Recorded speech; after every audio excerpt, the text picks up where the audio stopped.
আজ পশ্চিমবঙ্গ বিধানসভায় deputy speaker স্যারের মাধ্যমে রাজ্যের হায়ার এডুকেশন মিনিস্টারের কাছে আবেদন করলাম ভাঙড় বিধানসভায় সরকারি মহিলা কলেজ স্থাপনের জন্য।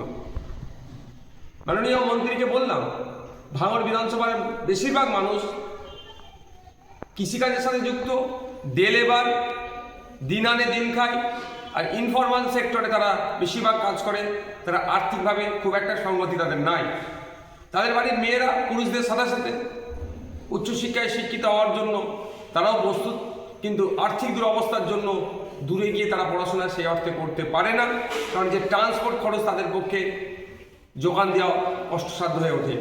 তাই ভাঙড় বিধানসভার মধ্যে মহিলা সরকারি কলেজ নির্মাণ করে ট্র্যাডিশনাল যে সমস্ত সাবজেক্টগুলো আছে, আর্টস, সায়েন্স, কমার্স ইত্যাদির সাথে সাথে এআইয়ের মতো এখন যে চাহিদা সম্পূর্ণ যে সমস্ত সাবজেক্ট আছে, ফুড প্রসেসিং থেকে শুরু করে